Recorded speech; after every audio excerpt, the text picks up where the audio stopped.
പക്ഷേ ഇപ്പോഴുള്ള എല്ല്, മാംസം, രക്തം ഇതോടുകൂടിയിട്ടുള്ള ഒരു ഉയർപ്പല്ല ലഭിക്കുന്നത്. കാരണം ജഡരക്തങ്ങൾക്ക് ദൈവരാജ്യം അവകാശമാക്കാൻ സാധിക്കില്ല എന്ന് 1 കൊരിന്ത്യർ 15 കാണാം. കർത്താവ് യേശു പറഞ്ഞിട്ടുണ്ട്, പുനരുത്ഥാനത്തിൽ മനുഷ്യർ വിവാഹം കഴിക്കുന്നുമില്ല, വിവാഹത്തിന് കൊടുക്കുന്നുമില്ല. കാരണം അവർ ദൈവദൂതന്മാരെ പോലെയായിരിക്കും. അപ്പോൾ ഇനി നമുക്ക് ലഭിക്കുന്ന, ദൈവമക്കൾക്ക് ലഭിക്കുന്ന ശരീരം ഇപ്പോഴുള്ള ശരീരം പോലെയല്ല. ഇത് ബലഹീനമാണ്, ക്ഷീണം വരാം, വിശക്കും, സ്ത്രീ പുരുഷൻ വ്യത്യാസമൊക്കെയുള്ള ശരീരം ഇതല്ല നമുക്ക് ലഭിക്കാൻ പോകുന്നത്. പക്ഷേ ഇത് ലഭിക്കണമെങ്കിൽ, ഈ പുനരുത്ഥാന ശരീരം നമുക്ക് ലഭിക്കണമെങ്കിൽ ഇപ്പോൾ പരിശുദ്ധാത്മാവ് നമ്മിൽ വസിക്കണം. ഇപ്പോൾ ക്രിസ്തുവിൻ്റെ ആത്മാവ് ഉണ്ടെങ്കിൽ മാത്രമേ അപ്പോൾ ക്രിസ്തുവിൻ്റെ വരവിൽ തേജസ്കരിക്കപ്പെട്ട ശരീരത്തിന് ഉടമകളായി ക്രിസ്തുവിനോടൊപ്പം എന്നേക്കുമായിട്ടുള്ള നിത്യത അനുഭവിക്കുവാൻ പറന്നു പോകാൻ നമുക്ക് സാധിക്കുകയുള്ളൂ. ആ ഉറപ്പില്ലാത്തവരൊക്കെ, വീണ്ടും ജനിക്കാത്തവരൊക്കെയും ഇങ്ങനെയാണ് പറയുക, സൽപ്രവൃത്തി ചെയ്താൽ ചിലപ്പോൾ സ്വർഗത്തിൽ പോകും. ഹിന്ദുവിനോടും ചോദിച്ചാൽ അവൻ പറയും സൽപ്രവൃത്തി ചെയ്താൽ സ്വർഗത്തിൽ പോകും. മുസ്ലിങ്ങളോട് ചോദിച്ചാൽ പറയും കുറേ ദാനധർമ്മം സക്കാത്തൊക്കെ കൊടുക്കുകയാണെങ്കിൽ അള്ളാഹ് ചിലപ്പോൾ സ്വർഗത്തിൽ കൊണ്ടുപോകും. ഇങ്ങനെയൊക്കെയാണ് അവരുടെ ധാരണ. എന്നാൽ ഇത് തികച്ചും വ്യത്യസ്തമാണ്. ക്രിസ്തു മാർഗം, ക്രിസ്തു മതമല്ല, ക്രിസ്തു മാർഗം. പരിശുദ്ധാത്മാവുള്ള വ്യക്തിക്ക് മാത്രമേ ക്രിസ്തുവിൻ്റെ വരവിൽ ഞാനും എടുക്കപ്പെടും എന്നുള്ള ബോധ്യമുള്ളൂ. അല്ലാത്തവർക്ക് സംശയമാണ്. അല്ലാത്തവർക്ക്, കാരണം അവർ അവരുടെ കഴിവിലാണ് ആശ്രയിക്കുന്നത്, അവരുടെ സൽപ്രവൃത്തിയിലാണ് അവർ ആശ്രയിക്കുന്നത്. അല്ലാത്തവർ ആശ്രയിക്കുന്നത്, രക്ഷിക്കപ്പെട്ടവർ ആശ്രയിക്കുന്നത് ക്രിസ്തുവിൻ്റെ സൽപ്രവൃത്തിയിലാണ്. ഇതാണ് വ്യത്യാസം. വീണ്ടും നമുക്ക് 8-ാം അധ്യായം 12-ാം വാക്യത്തിലേക്ക് റോമാലേഖനം 8:12-13. ആകയാൽ സഹോദരന്മാരെ, നാം ജഡത്തെ അനുസരിച്ച് ജീവിക്കേണ്ടതിന് ജഡത്തിനല്ല കടക്കാരാകുന്നത്. നിങ്ങൾ ജഡത്തെ അനുസരിച്ച് ജീവിക്കുന്നുവെങ്കിൽ മരിക്കും നിശ്ചയം. ആത്മാവിനാൽ ശരീരത്തിൻ്റെ പ്രവൃത്തികളെ മരിപ്പിക്കുന്നുവെങ്കിലോ നിങ്ങൾ ജീവിക്കും. രക്ഷിക്കപ്പെട്ടു, പരിശുദ്ധാത്മാവിനെ പ്രാപിച്ചു. അങ്ങനെയുള്ളവർ വീണ്ടും ജഡത്തിൻ്റെ പ്രവൃത്തികളിലേക്ക് തിരിയുകയാണെങ്കിൽ അവർക്ക് സ്വർഗത്തിൽ പോകാൻ സാധിക്കുമോ? രക്ഷിക്കപ്പെട്ടു, കൃപയാൽ രക്ഷിക്കപ്പെട്ടു, പരിശുദ്ധാത്മാവിനെ പ്രാവരും ദൈവകൃപ പ്രാപിച്ച എല്ലാവരും ആത്മാവിനനുസരിച്ച് ജീവിക്കണം. ആത്മാവിനനുസരിച്ച് ജീവിക്കാതെ ജഡത്തിൻ്റെ പ്രവൃത്തികൾ പൂരിപ്പിച്ച് അങ്ങ് മരിച്ചു പോയിട്ട് ഒടുവിൽ കർത്താവിൻ്റെ വരവിൽ ഞാൻ രക്ഷിക്കപ്പെട്ടതല്ലേ, എനിക്ക് സ്വർഗം തരണമെന്ന് പറഞ്ഞാൽ എങ്ങനെ കിട്ടും? ജഡത്തിൻ്റെ പ്രവൃത്തികൾ അനുസരിച്ച്, ജഡത്തെ അനുസരിച്ച് ജീവിച്ചാൽ നിങ്ങൾ എന്തു ചെയ്യും? മരിക്കും നിശ്ചയം. ജഡത്തിൻ്റെ പ്രവൃത്തികൾ അനുസരിച്ച് ജീവിക്കാതിരിക്കാൻ വേണ്ടിയാണ് രക്ഷിക്കപ്പെട്ടവർക്ക് പരിശുദ്ധാത്മാവിനെ നൽകുന്നത്. ലോകത്തിലെ മറ്റു മനുഷ്യർ രക്ഷിക്കപ്പെടാത്തവർ പരിശുദ്ധാത്മാവ് അവർക്കില്ലാത്തത് കൊണ്ട് ജഡത്തിൻ്റെ പ്രവൃത്തികൾ ചെയ്താൽ അത്ഭുതമില്ല. പക്ഷേ രക്ഷിക്കപ്പെട്ട ഒരുവൻ ജഡത്തിൻ്റെ പ്രവൃത്തികൾ ചെയ്താലാണ് അത് വിരോധാഭാസമായിരിക്കുന്നത്. കാരണം ആ ജഡത്തിൻ്റെ പ്രവൃത്തികൾ ചെയ്യാതിരിക്കാൻ വേണ്ടിയാണ് ഉയരത്തിലെ ആത്മാവിനെ ദൈവം അവന് കൊടുത്തിട്ടുള്ളത്. ആ ആത്മാവിനെ അനുസരിക്കാതെ വീണ്ടും ജഡത്തെ അനുസരിച്ചാൽ അവൻ വലിയ ശിക്ഷാവിധിക്ക് വിധേയനാകും. നിങ്ങൾ ജഡത്തെ അനുസരിച്ച് ജീവിക്കുന്നുവെങ്കിൽ മരിക്കും നിശ്ചയം. ആത്മാവിനാൽ ശരീരത്തിൻ്റെ പ്രവൃത്തികളെ മരിപ്പിക്കുന്നുവെങ്കിലോ നിങ്ങൾ ജീവിക്കും. എങ്ങനെയാണ് നമുക്ക് ഈ ശരീരത്തിൻ്റെ പ്രവൃത്തികളെ, ജഡത്തിൻ്റെ പ്രവൃത്തികളെ മരിപ്പിക്കാൻ സാധിക്കുക? നേരത്തെ പറഞ്ഞതാണ്, ആത്മാവിനാൽ ജഡത്തിൻ്റെ പ്രവൃത്തികളെ മരിപ്പിക്കുന്നുവെങ്കിലോ നിങ്ങൾ ജീവിക്കും. അതുകൊണ്ട് ഏതെങ്കിലും ഒരു 3 ദിവസത്തെ ഉപവാസ പ്രാർത്ഥന കൊണ്ടോ എല്ലാ ഞായറാഴ്ചയും മുടക്കം കൂടാതെ സഭാരാധനയിൽ സംബന്ധിക്കുന്നത് കൊണ്ടോ ജഡത്തെ എനിക്ക് കീഴ്പ്പെടുത്താൻ സാധിക്കുമെന്ന് കരുതരുത്. തീർച്ചയായിട്ടും ആരാധനയിൽ പങ്കെടുക്കണം, ഉപവസിക്കേണ്ട സമയത്ത് ഉപവസിക്കണം. എന്നാൽ ഇതെല്ലാം ക്രിസ്തീയ ജീവിതത്തിൻ്റെ ഭാഗങ്ങളാണ്. എന്നാൽ ജഡത്തെ അനുസരിക്കാതെ ജീവിക്കണമെങ്കിൽ പരിശുദ്ധാത്മാവിനെ അനുസരിക്കുക. പരിശുദ്ധാത്മാവിനെ നിരന്തരമായിട്ട്, കാരണം ഒരു സഭായോഗം വരണമെങ്കിൽ ഒരാഴ്ച കാത്തിരിക്കണം, അതിനിടയിൽ എന്തെല്ലാം പാപങ്ങൾ ചെയ്യാം അല്ലേ? എന്നാൽ നിരന്തരമായി ദൈവാത്മാവിനെ അനുസരിക്കുന്നുവെങ്കിൽ നാം ജഡത്തിൻ്റെ പ്രവൃത്തികളിൽ പങ്കാളികളാകുകയില്ല. വിജയകരമായി എങ്ങനെ ജീവിക്കാൻ സാധിക്കും? പാപത്തിലകപ്പെടാതെ, ജഡമോഹങ്ങളിൽ പെടാതെ എങ്ങനെ ജീവിക്കാൻ സാധിക്കും? ആ ചോദ്യത്തിൻ്റെ വ്യക്തമായ ഉത്തരമാണ് നാം വായിച്ചു കേട്ടത്. ആത്മാവിനാൽ ജഡത്തിൻ്റെ പ്രവൃത്തികളെ മരിപ്പിക്കുന്നുവെങ്കിലോ നിങ്ങൾ ജീവിക്കുന്ന നിശ്ചയം. ഈ വാക്യം ഒന്ന് കാണാപ്പാഠം പഠിക്കണം. എല്ലാവരും ആ വാക്യം ഒന്ന് ചേർന്നൊന്ന് വായിക്കാം. റോമാലേഖനം 8-ാം അധ്യായം 13-ാം വാക്യം. റോമാലേഖനം 8:13. നിങ്ങൾ ജഡത്തെ അനുസരിച്ച് ജീവിക്കുന്നുവെങ്കിൽ മരിക്കും നിശ്ചയം. ആത്മാവിനാൽ ശരീരത്തിൻ്റെ പ്രവൃത്തികളെ മരിപ്പിക്കുന്നുവെങ്കിലോ നിങ്ങൾ ജീവിക്കും. വീണ്ടും വായിക്കാം. റോമാലേഖനം 8:13. നിങ്ങൾ ജഡത്തെ അനുസരിച്ച് ജീവിക്കുന്നുവെങ്കിൽ മരിക്കും നിശ്ചയം. ആത്മാവിനാൽ ശരീരത്തിൻ്റെ പ്രവൃത്തികളെ മരിപ്പിക്കുന്നുവെങ്കിലോ നിങ്ങൾ ജീവിക്കും. ഒന്നുകൂടി വായിക്കാം. നിങ്ങൾ ജഡത്തെ അനുസരിച്ച് ജീവിക്കുന്നുവെങ്കിൽ മരിക്കും നിശ്ചയം. ആത്മാവിനാൽ ശരീരത്തിൻ്റെ പ്രവൃത്തികളെ മരിപ്പിക്കുന്നുവെങ്കിലോ നിങ്ങൾ ജീവിക്കും. അപ്പോൾ ജഡത്തെ അനുസരിക്കാതെ നമുക്ക് ജീവിക്കാൻ സാധിക്കും. അതിനുള്ള സഹായകൻ നമ്മുടെ ഉള്ളിൽ തന്നെയുണ്ട്. കർത്താവ് പറഞ്ഞു, ഞാൻ നിങ്ങളെ അനാഥരായിട്ട് വിടുകയില്ല. തന്നിൽ വിശ്വസിക്കാനിരിക്കുന്നവർക്ക് പരിശുദ്ധാത്മാവിനെ കൊടുക്കാമെന്ന് കർത്താവ് പറഞ്ഞു. ഒരിക്കലും നമ്മളെ കൈവിടാത്ത, എപ്പോഴും നമ്മളെ സഹായിക്കുന്ന സഹായകനാണ് പരിശുദ്ധാത്മാവ്. ആത്മാവ് നമ്മുടെ ബലഹീനതയ്ക്ക് തുണ നിൽക്കുന്നു എന്നാണ് റോമാലേഖനം 8-ാം അധ്യായത്തിൽ തുടർന്ന് താഴെ പറയുന്നുണ്ട്. അപ്പോൾ എത്ര വലിയ ബലഹീനനും ഇനിയും ജഡത്തിൻ്റെ കടക്കാരനാകേണ്ട കാര്യമില്ല. ശക്തനായ പരിശുദ്ധാത്മാവ് അവൻ്റെ ജഡത്തിൻ്റെ ബലഹീനതയിൽ നിന്ന് അതിൽ അകപ്പെടാതെ അവന് വിജയകരമായ ജീവിതം ജീവിക്കുവാൻ ദൈവാത്മാവ് കൈപ്പിടിച്ച് നടത്തും. എന്നിട്ട് അടുത്ത വാക്യം പറയുന്നു, 14-ാം വാക്യത്തിൽ, ദൈവാത്മാവ് നടത്തുന്നവർ ഏവരും ദൈവത്തിൻ്റെ മക്കളാകുന്നു. ദൈവാത്മാവ് നടത്തുന്നവർ ഏവരും ദൈവത്തിൻ്റെ മക്കളാകുന്നു. കൃപയാൽ നാം രക്ഷിക്കപ്പെടുന്നു. അതൊരു വലിയ പ്രോസസ്സിൻ്റെ പ്രാരംഭം മാത്രമാണ്. സ്നാനപ്പെടുന്നു അല്ലെങ്കിൽ രക്ഷിക്കപ്പെടുന്നു, ഇതൊക്കെയും ഒരു വലിയ പ്രക്രിയയുടെ പ്രാരംഭ സ്റ്റെപ്പാണ്. അതിൽ തന്നെ പൂർണ്ണമല്ല.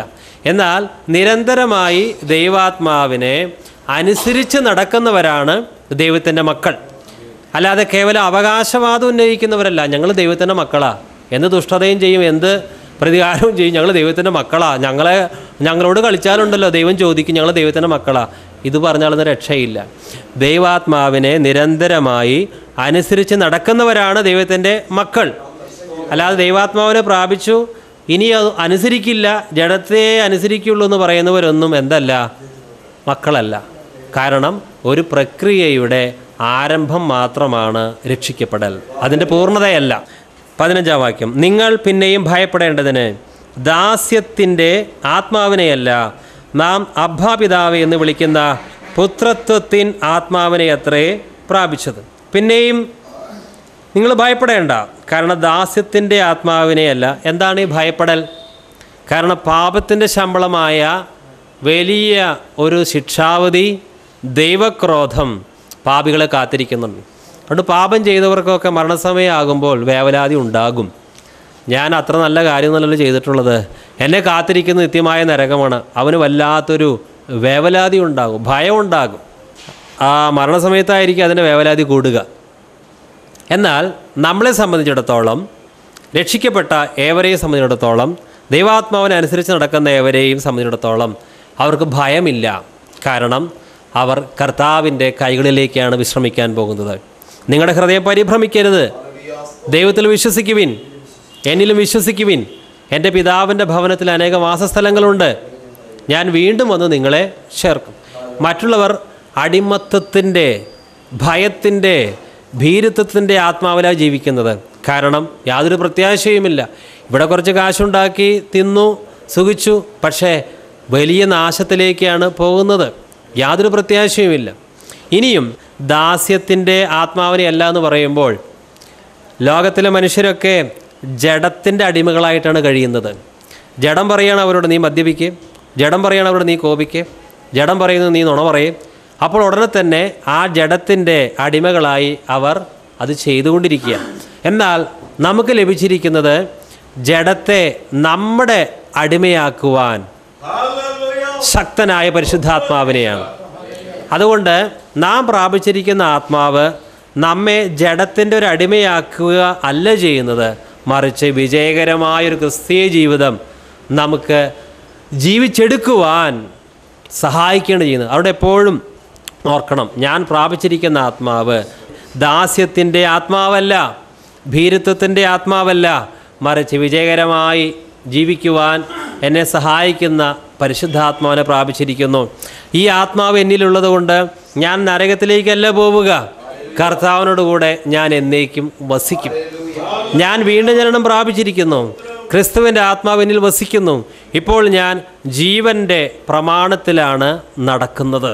ഇനി പാപത്തിൻ്റെ പ്രമാണത്തിനും മരണത്തിൻ്റെ പ്രമാണത്തിനും എൻ്റെ മേൽ യാതൊരു അവകാശവുമില്ല. ക്രിസ്തു യേശുവിൽ ഞാൻ പൂർണ്ണ സ്വാതന്ത്ര്യം വന്നവനാണ്. അത് സമ്പൂർണ്ണ സ്വാതന്ത്ര്യമാണ്, നിത്യമായ സ്വാതന്ത്ര്യമാണ്. ഇതിൽ നിന്ന് എന്നെ പിന്നിലേക്ക് കൊണ്ടുവരുവാൻ ആർക്കും സാധിക്കില്ല. ഇതേ അധ്യായത്തിൽ പറയുന്നുണ്ട്, ദൈവം നീതീകരിച്ചവരെ ആര് കുറ്റം വിധിക്കും? ദൈവം നീതീകരിച്ചവരെ ആര് കുറ്റം വിധിക്കും? സാധിക്കില്ല. ദൈവം ഒരുവനെ തുറന്നു വിട്ടാൽ വേറെ ആർക്ക് അവനെ അടച്ചിടാൻ സാധിക്കും?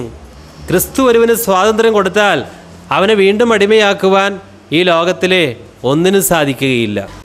റോമാലേഖനം 8:16-17 നാം ദൈവത്തിൻ്റെ മക്കളെന്ന് ആത്മാവ് താനും നമ്മുടെ ആത്മാവോടുകൂടെ സാക്ഷ്യം പറയുന്നു. നാം മക്കളെങ്കിലോ അവകാശികളുമാകുന്നു, ദൈവത്തിൻ്റെ അവകാശികളും ക്രിസ്തുവിന് കൂട്ടവകാശികളും തന്നെ. നാം അവനോടുകൂടെ തേജസ്കരിക്കപ്പെടേണ്ടതിന് അവനോടുകൂടെ കഷ്ടം അനുഭവിച്ചാലത്രേ. നാം ദൈവത്തിൻ്റെ മക്കളെന്ന് ആത്മാവ് താനും നമ്മുടെ ആത്മാവോട് സാക്ഷ്യം പറയുന്നു. ഈ വാക്യത്തിൽ 2 ആത്മാവിനെ കുറിച്ച് പറയുന്നുണ്ട്. ഒന്ന് മനുഷ്യാത്മാവും മറ്റൊന്ന് ദൈവത്തിൻ്റെ ആത്മാവും. രക്ഷിക്കപ്പെടുന്നതിന് മുമ്പ് നമ്മൾ ആത്മീയമായി മരിച്ചവരായിരുന്നു. അതിക്രമങ്ങളിലും പാപങ്ങളിലും നാം ജീവിച്ചതുകൊണ്ട് ആത്മീയമായി മരിച്ചവരായിരുന്നു നമ്മൾ. എന്നാൽ കർത്താവായ യേശു ക്രിസ്തുവിൻ്റെ സുവിശേഷം കേട്ടും പാപങ്ങൾ അവിടത്തോട് ഏറ്റുപറഞ്ഞു. അങ്ങനെ ക്രിസ്തു നമ്മെ അംഗീകരിച്ചു, സ്വീകരിച്ചു എന്നുള്ള തെളിവായി ദൈവം നമുക്ക് പരിശുദ്ധാത്മാവിനെ തന്നു. ഈ പരിശുദ്ധാത്മാവ് നമ്മിൽ വന്നപ്പോൾ മരിച്ച മനുഷ്യാത്മാവ് ജീവൻ പ്രാപിച്ചു. മനുഷ്യാത്മാവിനോട് ചേർന്ന് ഇപ്പോൾ സാക്ഷ്യം പറയുകയാണ് പരിശുദ്ധാത്മാവ്. എന്താണ് പരിശുദ്ധാത്മാവ് മനുഷ്യാത്മാവിനോട് ചേർന്ന് സാക്ഷ്യം പറയുന്നത്? നാം ദൈവമക്കൾ എന്നുള്ള സാക്ഷ്യമാണ് നൽകുന്നത്.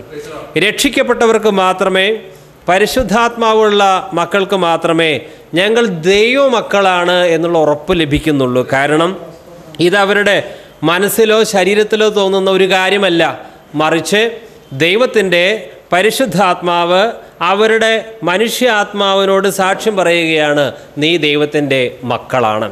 അതുകൊണ്ട് വാസ്തവമായിട്ടും വീണ്ടും ജനിച്ച ഒരു ദൈവ പൈതലിന് മാത്രമേ ഞാൻ ദൈവത്തിൻ്റെ സ്വന്തമാണ്, ക്രിസ്തുവിൻ്റെ സ്വന്തമാണ്, സ്വർഗമാണ് എൻ്റെ ശാശ്വതമായ പാർപ്പിടം എന്നുള്ള ഉറപ്പ് ലഭിക്കുകയുള്ളൂ. അല്ലാത്തവർക്കൊന്നും ഈ ഉറപ്പില്ല. അതുകൊണ്ട് യോഹന്നാൻ്റെ ലേഖനവും പറയുന്നുണ്ട്, കാൺമീൻ നാം ദൈവമക്കളെന്ന് വിളിക്കപ്പെടുവാൻ പിതാവ് നമുക്ക് എത്ര വലിയ സ്നേഹമാണ് നൽകിയിരിക്കുന്നത്. ഒരു ദൈവ പൈതലിൻ്റെ ജീവിതത്തിൽ ഏറ്റവും വലിയ ഭാഗ്യം എന്ന് പറയുന്നത് സകലത്തെ സൃഷ്ടിച്ച ദൈവം അവൻ്റെ സ്വന്തം പിതാവായി മാറി എന്നുള്ളതാണ്. ഈ ലോകത്തിൽ നമുക്ക് സ്നേഹിക്കാൻ അറിയാത്ത ഒരു പിതാവിനെയായിരിക്കാം ലഭിച്ചിരിക്കുന്നത്, അല്ലെങ്കിൽ ധനവാനല്ലാത്ത ഒരു പിതാവിൻ്റെ മകനായിട്ട് ജീവിക്കുവാനായിരിക്കാം ദൈവം നമ്മളെക്കുറിച്ച് ആഗ്രഹിച്ചത്. ഇവിടുത്തെ നമ്മുടെ പിതാക്കന്മാരിൽ നിന്ന്, പിതാവിൽ നിന്ന് നമ്മൾ ആഗ്രഹിച്ചതൊന്നും ഒരുപക്ഷെ കിട്ടിയിട്ടുണ്ടായിരിക്കില്ല. പക്ഷേ സ്വർഗീയ പിതാവിനെ സ്വന്തം പിതാവാകുവാൻ ഭാഗ്യം ലഭിച്ച ദൈവമക്കൾക്ക് ഇനി നിരാശയില്ല. കാൺമീൻ നാം ദൈവമക്കളെന്ന് വിളിക്കപ്പെടുവാൻ പിതാവ് എത്ര വലിയ ആ സ്നേഹമാണ് നമ്മോട് കാണിച്ചിരിക്കുന്നത്. ഇങ്ങനെ ദൈവത്തിൻ്റെ പരിശുദ്ധാത്മാവ് നമ്മുടെ മനുഷ്യാത്മാവോട് നീ ദൈവമക്കളാണ്, നീ ദൈവമകനാണെന്ന് സാക്ഷ്യം പറഞ്ഞുകൊണ്ടിരിക്കുകയാണ്. ഇങ്ങനെ നാം വാസ്തവത്തിൽ പരിശുദ്ധാത്മാവിൻ്റെ പ്രവർത്തനത്താൽ ദൈവത്തിൻ്റെ മകനായാൽ ദൈവത്തിനുള്ളതെല്ലാം നമ്മുടെ സ്വന്തമായിട്ട് മാറി. അതാണ് 17-ാം വാക്യം നമ്മോട് പറയുന്നത്. 17-ാം വാക്യം, നാം മക്കളെങ്കിലും അവകാശികളുമാകുന്നു, ദൈവത്തിൻ്റെ അവകാശികളും ക്രിസ്തുവിന് കൂട്ടവകാശികളും തന്നെ. നാം അവനോടുകൂടെ തേജസ്കരിക്കപ്പെടേണ്ടതിന് അവനോടുകൂടെ കഷ്ടം അനുഭവിച്ചാലത്രേ. നാം ഇപ്പോൾ അവകാശികളാണ്, ക്രിസ്തുവിനോടുകൂടെ കൂട്ടവകാശികളാണ്. ഈ ലോകത്തിൽ നമ്മൾ ദരിദ്രന്മാരായിരിക്കാം, ഒന്നുമില്ലാത്ത അവസ്ഥയായിരിക്കാം, നിന്ദിതരും ഒന്നുമില്ലാത്തവരായിരിക്കാം. പക്ഷേ പിതാവായ ദൈവത്തിന് നാം ഓരോരുത്തരും വിലപ്പെട്ടവരാണ്. നീ എനിക്ക് വിലയേറിയവനാണ്, പ്രിയങ്കരനാണ്, ബഹുമാന്യനാണ്. ആ രീതിയിൽ ദൈവം നമ്മെ സ്വീകരിച്ചിരിക്കുകയാണ്. അതുകൊണ്ട് ദൈവത്തോടുകൂടെ എന്നേക്കും വസിക്കുവാൻ നമുക്ക് സാധിക്കുന്നത് മാത്രമല്ല, ക്രിസ്തുവിനോടുകൂടെ കൂട്ടാവകാശികളാണ്. അതുകൊണ്ട് തന്നെ ക്രിസ്തു കടന്നുപോയ പല പാതയിലൂടെ നമുക്ക് പോകേണ്ടതായിട്ട് വരും. കർത്താവായ യേശു ക്രിസ്തു എല്ലാം ഉള്ളവനായിരുന്നു. ആ ക്രിസ്തു പോയൊരു പാതയുണ്ട്, അത് കഷ്ടത്തിൻ്റെ ഞെരുക്കത്തിൻ്റെ പാതയാണ്. ഇത് തന്നെയാണ് ഒരു ദൈവ പൈതലിന് ഈ ലോകത്തിൽ അനുഭവിക്കുവാൻ ദൈവം വെച്ചിട്ടുള്ളത്. നമുക്കൊരു തേജസ്കരണം ലഭിക്കണമെങ്കിൽ കഷ്ടം അനുഭവിക്കണം. ദൈവമക്കൾക്ക് എന്തുകൊണ്ടാണ് കഷ്ടം? അതിനൊരു ഉദ്ദേശമുണ്ട്. കുറേ ദുരിതങ്ങളും കുറേ സങ്കടങ്ങളും വന്ന് ഇങ്ങനെ കണ്ണീരൊഴുക്കുകയല്ല, പിന്നെയോ അവനോടൊപ്പം തേജസ്കരിക്കപ്പെടണമെങ്കിൽ അവനോടൊപ്പം കഷ്ടം സഹിക്കണം. മാനുഷികമായിട്ട് ആർക്കും കഷ്ടം സഹിക്കാൻ ഇഷ്ടം തോന്നുകയില്ല. ഞെരുക്കം ആർക്കാണ് ഇഷ്ടം ഉണ്ടാവുക? പട്ടിണി, ദാരിദ്ര്യം ആർക്കാണ് ഇഷ്ടം ഉണ്ടാവുക? പക്ഷേ അവനോടൊപ്പം കഷ്ടം അനുഭവിച്ചാലാണ് അവനോടൊപ്പം തേജസ്കരിക്കപ്പെടാനും സാധിക്കും. ക്രിസ്തു ഈ ലോകത്തിൽ വന്ന് കഷ്ടം അനുഭവിച്ചു.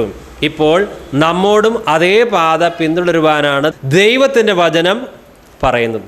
അതുകൊണ്ടിന്ന് ആരെങ്കിലും കഷ്ടത്തിലൂടെ പോകുന്നുവെങ്കിൽ, ഞാൻ ദൈവവൈതലായി തീർന്നു, ദൈവത്തിൻ്റെ അവകാശിയായി തീർന്നു, പക്ഷേ ഈ ഭൂമിയിൽ എനിക്കിതാ കഷ്ടം, ഒരിക്കലും പരിഭ്രമിക്കരുത്. നാം തേജസ്കരിക്കപ്പെടേണ്ടതിന് അവനോടുകൂടെ കഷ്ടം അനുഭവിക്കണം. നമുക്ക് പ്രാർത്ഥിക്കാം. മാത്തൻ സഹോദരൻ പ്രാർത്ഥിച്ചാട്ടെ. ഹല്ലേലൂയ.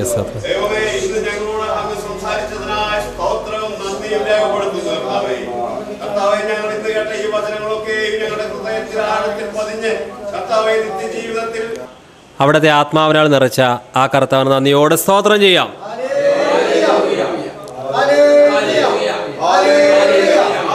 പിതാവായ ദൈവത്തിൻ്റെ സ്നേഹവും പുത്രനായ യേശുവിൻ്റെ കൃപയും പരിശുദ്ധാത്മാവിൻ്റെ സഹവാസവും നമ്മോടും ഭൂലോകത്തിലുള്ള സകല വിശുദ്ധരോടും കൂടെ ഇരിക്കുമാറാകട്ടെ. കരങ്ങളുയർത്തി സ്തോത്രം ചെയ്യാം. Hallelujah, hallelujah, hallelujah.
പരിശുദ്ധാത്മാവ് നമ്മുടെ ജീവിതത്തിൽ എത്രമാത്രം വ്യത്യാസം വരുത്തുന്നു അതിനെക്കുറിച്ചാണ് നാം ചിന്തിച്ചുകൊണ്ടിരിക്കുന്നത്.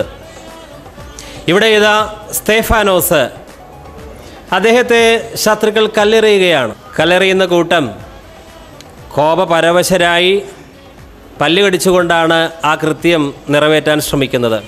എന്നാൽ തനിക്ക് നേരെ ആക്രോശിക്കുന്ന ആ മുഖങ്ങളിലേക്ക് സ്തേഫാനോസ് നോക്കുന്നില്ല. സ്തേഫാനോസ് ഉയരത്തിലേക്ക് നോക്കി, സ്വർഗത്തിലേക്ക് നോക്കി. അപ്പോൾ ദൈവസാന്നിധ്യം കണ്ടു, കർത്താവായ യേശു ക്രിസ്തുവിനെ കണ്ടു. പ്രതികൂലങ്ങളുടെയും ആക്രോശിക്കുന്നവരുടെയും നടുവിൽ സ്വർഗത്തിലേക്ക് നോക്കിയാൽ ദൈവസാന്നിധ്യം നമുക്ക് കാണാൻ സാധിക്കും. കർത്താവായ യേശുവിനെ കാണുവാൻ സാധിക്കും. അത് കണ്ടു കഴിഞ്ഞാൽ പിന്നെ അസ്വസ്ഥതയില്ല, വേവലാതിയില്ല. പലപ്പോഴും നമ്മൾ ക്ഷീണിക്കുന്നത് നമുക്കെതിരായിട്ട് വിമർശിക്കുന്ന ആ വിമർശനങ്ങൾ, നമുക്കെതിരെ മുഖം ചൊളിക്കുന്ന ആ ഭാവങ്ങൾ, അതിനെ നാം ഫോക്കസ് ചെയ്യുമ്പോൾ നമ്മൾ കൂടുതൽ നഷ്ടധൈര്യരായി തീരുകയാണ്.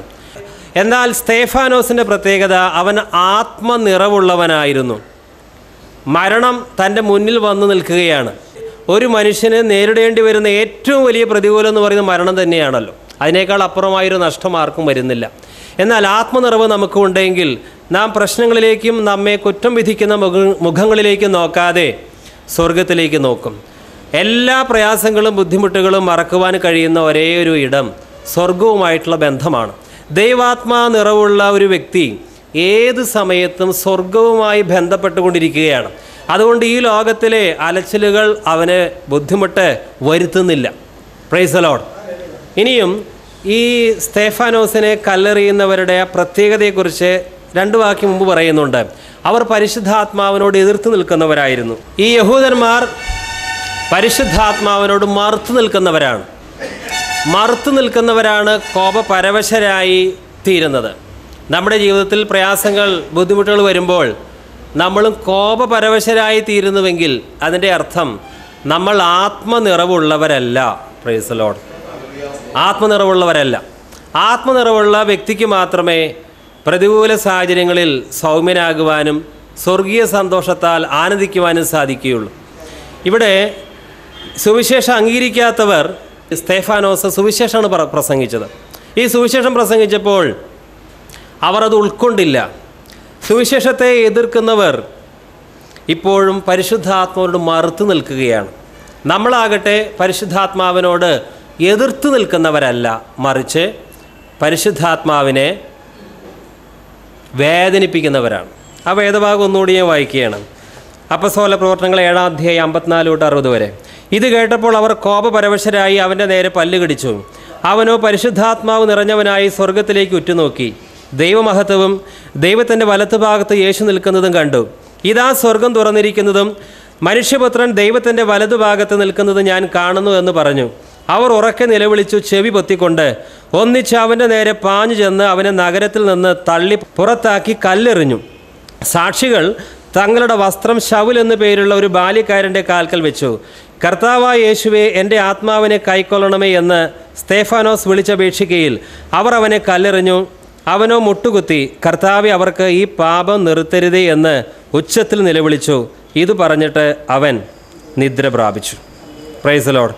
നമ്മുടെ ജീവിതത്തിൽ ചിലപ്പോൾ സ്വന്തം ഭവനത്തിൽ തന്നെ നമ്മെ നോക്കി കോപപരവശരാകുന്ന പല്ലിറുമുന്ന വ്യക്തികളുണ്ടാകും.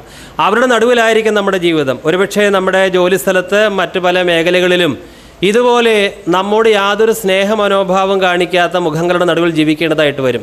എന്നാൽ ആത്മനിറവുള്ളവൻ അതിൻ്റെ നടുവിലൊന്നും ആ വ്യക്തികളുടെ അഭിപ്രായങ്ങളും കമൻറ്റുകളും ഒന്നും ശ്രദ്ധിക്കാതെ അവൻ സ്വർഗത്തിലേക്ക് നോക്കിക്കൊണ്ടിരിക്കുകയാണ്. ആത്മനിറവുള്ളവൻ്റെ സ്വഭാവത്തിൻ്റെ മറ്റൊരു പ്രത്യേകത, തന്നെ കൊല്ലുന്നവനോട് പോലും യാതൊരു പരിഭവവുമില്ല, പരാതിയുമില്ല. അവരോട് പരിപൂർണമായിട്ട് ക്ഷമിക്കുകയാണ്. സ്തേഫാനോസ് യേശുക്രിസ്തു മരിക്കുന്നത് പോലെ മരിക്കുവാൻ, ശത്രുക്കളോട് ഹൃദയപൂർവ്വം ക്ഷമ കൊടുത്ത് മരിക്കുവാൻ ഭാഗ്യം കിട്ടിയ ഭക്തരിൽ ഒരു ഭക്തനാണ്. നമുക്കും ആ രീതിയിൽ മരിക്കാൻ സാധിക്കണമെങ്കിൽ ആത്മനിറവുള്ളവനാകണം. എങ്ങനെ നമ്മുടെ ശത്രുക്കളോട് നമുക്ക് ക്ഷമിക്കാൻ സാധിക്കും? നമ്മെ ഉപദ്രവിക്കുന്നവരോട്, നമ്മെ കൊല്ലാൻ നിൽക്കുന്നവരോട് എങ്ങനെ നമുക്ക് ക്ഷമിക്കാൻ സാധിക്കും? ദൈവാത്മാവിൻ്റെ സഹായത്താൽ മാത്രമാണ് നമ്മെ ദ്രോഹിച്ചവരോട് ഹൃദയപൂർവ്വം ക്ഷമിക്കാനും ഈ പാപം അവരുടെ മേൽ നിർത്തരുതേ എന്ന് പ്രാർത്ഥിക്കുവാനും നമുക്ക് സാധിക്കുകയുള്ളൂ. Price the Lord. ദൈവത്തിൻ്റെ ആത്മാവിന് നമ്മുടെ എല്ലാ മനോഭാവങ്ങളെയും പ്രാകൃതമായ സ്വഭാവങ്ങളെയും മാറ്റുവാനായി സാധിക്കും.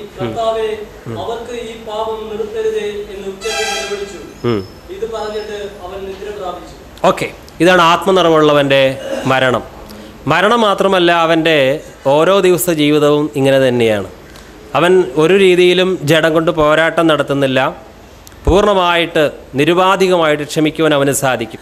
ആക്രോശിക്കുകയും അട്ടഹസിക്കുകയും ചെയ്യുന്ന ഒരു വ്യക്തിക്ക്, പാസ്റ്ററാകട്ടെ വിശ്വാസിയാകട്ടെ, പരിശുദ്ധാത്മ നിറവുണ്ട് എന്ന് ആ വ്യക്തി അവകാശപ്പെട്ടത് കൊണ്ട് ആത്മനിറവ് ലഭിക്കുന്നുണ്ടോ? നമുക്കറിയാം, കർത്താവായ യേശുക്രിസ്തു യോർദാനിൽ സ്നാനമേറ്റപ്പോൾ ആത്മാവ് പ്രാവ് എന്ന രൂപത്തിലാണ് വന്നത്. പ്രാവായിട്ടല്ല വന്നത്, പ്രാവ് എന്ന പോലെ പരിശുദ്ധാത്മാവ് വന്നു. പ്രാവിൻ്റെ പ്രത്യേകത എന്താ?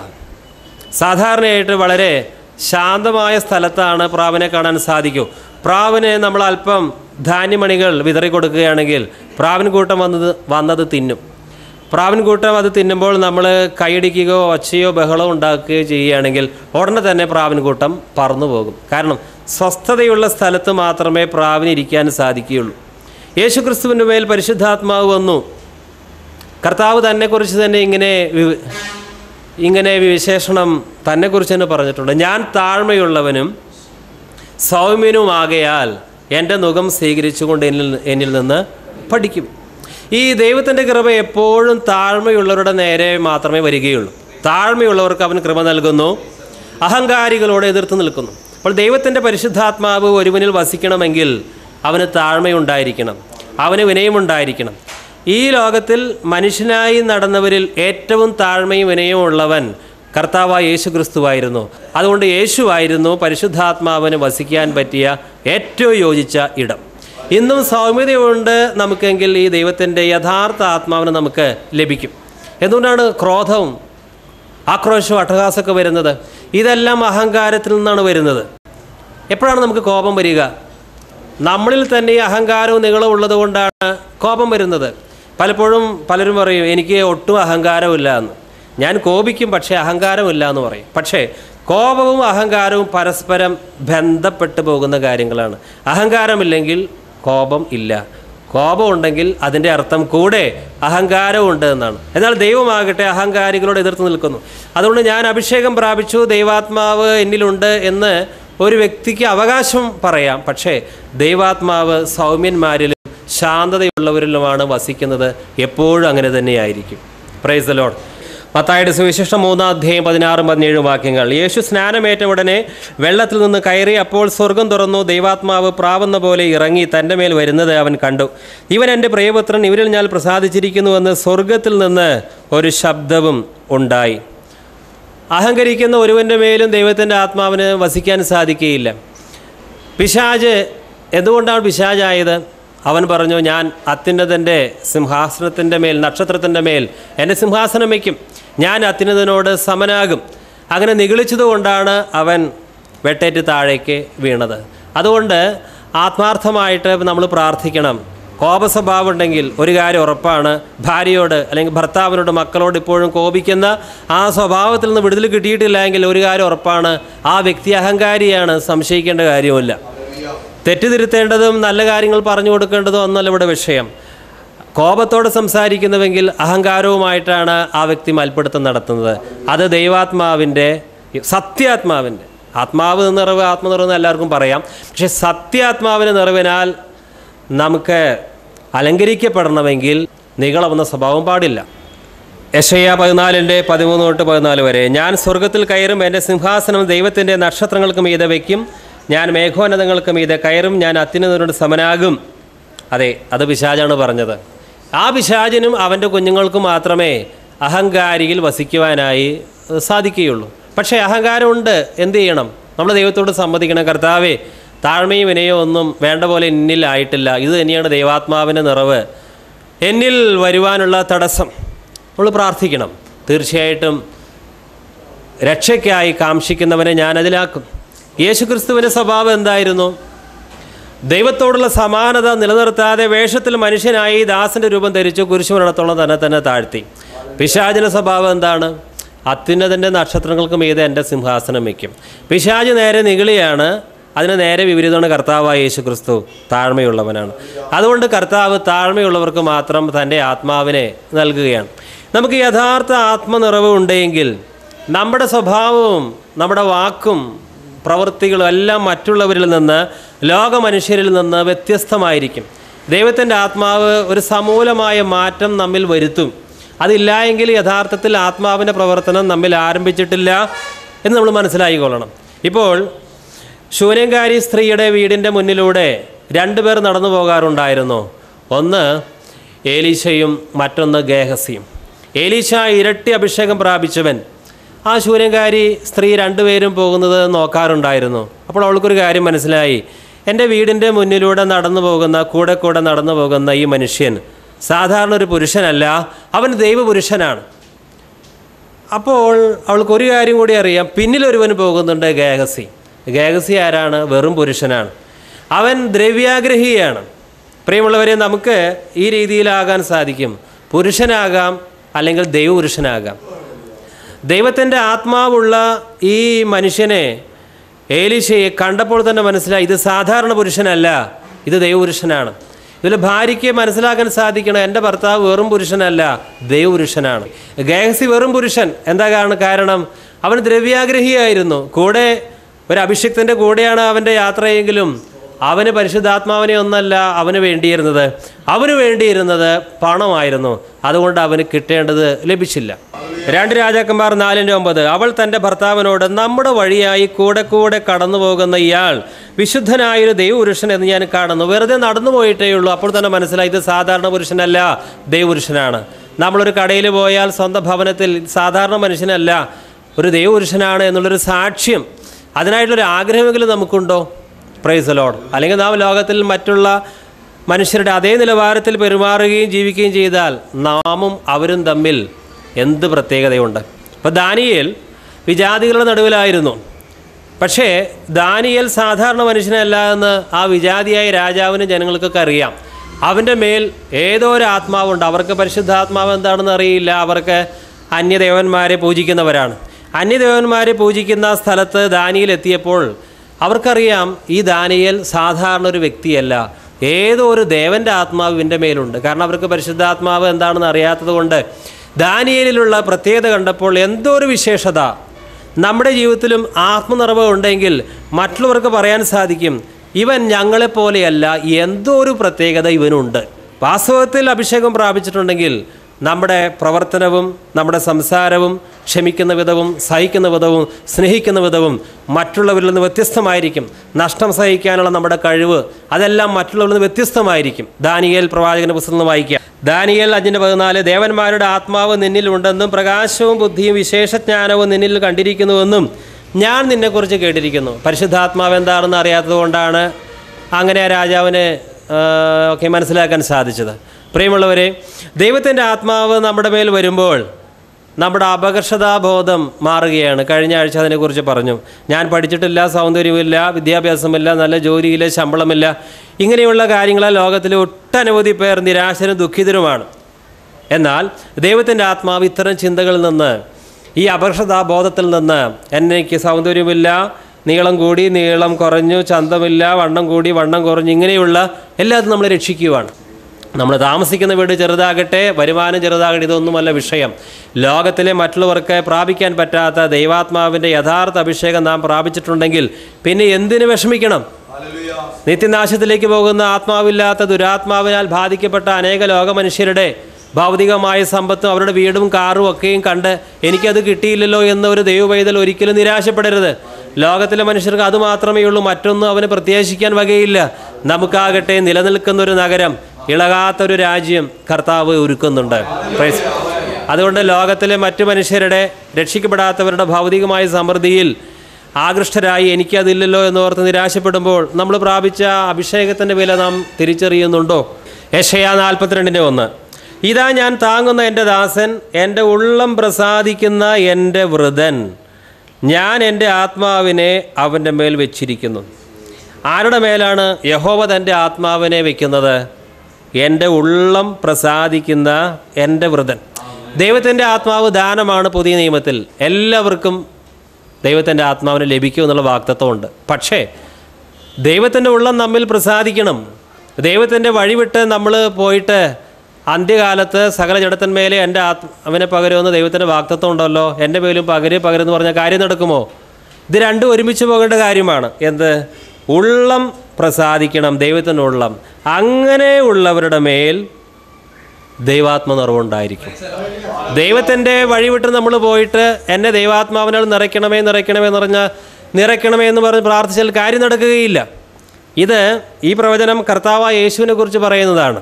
ഇതാ ഞാൻ താങ്ങുന്ന എൻ്റെ ദാസൻ, എൻ്റെ ഉള്ളം പ്രസാദിക്കുന്ന എൻ്റെ വൃതൻ, ഞാൻ എൻ്റെ ആത്മാവിനെ അവൻ്റെ മേൽ വച്ചിരിക്കുന്നു. പ്രിയമുള്ളവരെ, ഇന്ന് കർത്താവായ യേശു ക്രിസ്തുവിൻ്റെ മക്കളായ നാം, കർത്താവിൻ്റെ രക്തത്താൽ വീണ്ടെടുക്കപ്പെട്ടവരായ നാം ഈ വാഗ്ദാനത്തിൻ്റെ അവകാശികളാണ്. ക്രിസ്തുവിന് മാത്രമല്ല, ഈ വാഗ്ദത്തം നമുക്കെല്ലാം അവകാശപ്പെട്ടതാണ്. ഒരു ദൈവദാസൻ ഇങ്ങനെ പറയുകയുണ്ടായി, പുതിയ നിയമത്തിലും പഴയ നിയമത്തിലും ദൈവം ധാരാളം കൽപ്പനകൾ തന്നിട്ടുണ്ട്, 10 പ്രമാണങ്ങൾ, കൂടാതെ ന്യായപ്രമാണത്തിലെ ഒട്ടനവധി യാഗങ്ങൾ, കർമ്മങ്ങൾ എല്ലാം പ്രാധാന്യമുള്ളതാണ്. പുതിയ നിയമത്തിലും ഒരുപാട് കൽപ്പനകളുണ്ട്. വിശ്വസിച്ച് സ്നാനം സ്വീകരിക്കുന്നത് രക്ഷിക്കപ്പെടും, അതൊരു കൽപ്പനയാണ്. സ്വരൂപങ്ങളോട് അകന്നിരിക്കണം, അതൊരു കൽപ്പനയാണ്. ശത്രുക്കളെ സ്നേഹിക്കണം, നിന്നെ പോലെ തന്നെ നിൻ്റെ അയൽക്കാരനെ സ്നേഹിക്കണം. ഈ കൽപ്പനകളെല്ലാം അതിപ്രധാനമായ കൽപ്പനകളാണ്, ഒന്നും നിസ്സാരമല്ല. എന്നാൽ ആ ദൈവദാസൻ പറഞ്ഞു, എന്നാൽ എല്ലാ കൽപ്പനകളെക്കാളും പ്രധാനപ്പെട്ടൊരു കൽപ്പനയുണ്ട്, അത് ആത്മനിറവുള്ളവരായിരിക്കുക എന്നുള്ളതാണ്.